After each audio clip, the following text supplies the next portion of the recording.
So in the Bible collecting world, there's a almost mythical question: does the Bible open flat? You know what I mean, when you're reading a book and it's a glued binding, a paperback, it's something that wants to snap shut like some kind of a Venus flytrap, and a good sewn Bible should be able to lay flat. Well, today, as we're reviewing the Cambridge Clarion, we're going to look at the very definition of a Bible that opens flat. No problem whatsoever. Here it is, the Clarion edition. Now look at this thing just flop open. Wham! There's not even the least bit of effort for this Bible to stay completely open.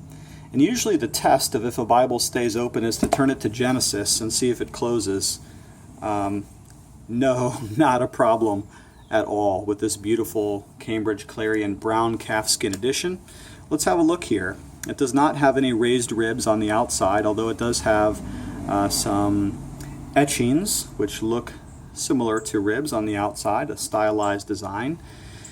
And this calfskin, now I'm always bragging about how soft the leather is, but this one is probably the softest I have. It's actually almost even squishy to the touch when you're holding it. Beautiful dark brown leather. And the liner for this one is a paste down liner, which means you do not have a leather liner, nor do you even have a synthetic leather liner on the inside. It's just a paste down, which is not great, nothing to write home about. No gilt line here or sewn around the edge. You don't get any of those features. It's rather plain in its styling, but you do have some very elegant features. One of them is the beautiful art gilting that you have here on the pages. Beautiful red or salmon under gold. And what makes the Clarion such a beautiful Bible is really the layout. That's really what makes this Bible so fantastic. Especially when you turn to the poetry section, you can see the text here. You have no chopping up of the poetry. It's beautiful. And the line matching on the Cambridge Clarion is just one of the best in the world. In fact, the Clarion sort of began the new trend of applying the technique of line matching to high quality Bibles. It is rather excellent. Now some people will say, well, what about the paper? Doesn't the Clarion have sort of thin paper?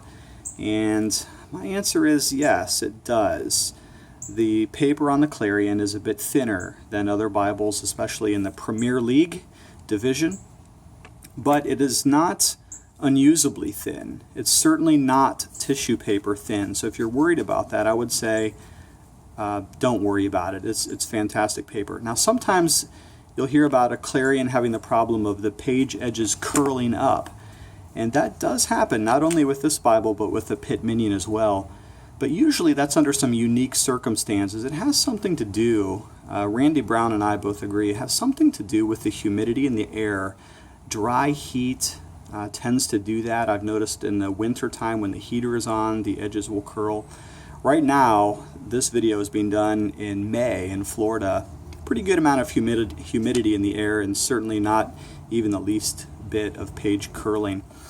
This Bible was my wife's for a while, and she did write in it. Here's an example I want to show you about the thinness of the paper. Here's a highlighted portion here in Luke chapter 1, but when we turn the page over, and this is done with just a regular ink pen, look, do you see it? Yeah, you can see it a little bit, it's right here, but it's certainly not terrible. Now, if this paper was tissue thin, then that would have looked worse than it is. So the Clarion does have thin, nice Bible paper, but it is not a fatal flaw or Achilles heel in this Bible. Overall, this Bible is excellent. It has a great reference suite. The typical ESV suite of references and most of the Crossway editions are carried over here in this Cambridge edition. And I used this edition in an article that I wrote on Cambridge Bibles one time about owning a piece of history. You should Google that. It gives you a little bit of Cambridge's history as the oldest Bible publisher in the world. Well, there you have it, a little bit about the Cambridge Clarion edition. And I'm going to post a link, as I always do. It's down here on the YouTube page, and that'll be a direct link to Amazon under this video's description, so you can buy this Bible if you like. Okay? Well, tune in next time, and thanks again for checking in on my Bibles and Rebinds playlist. Have a great day.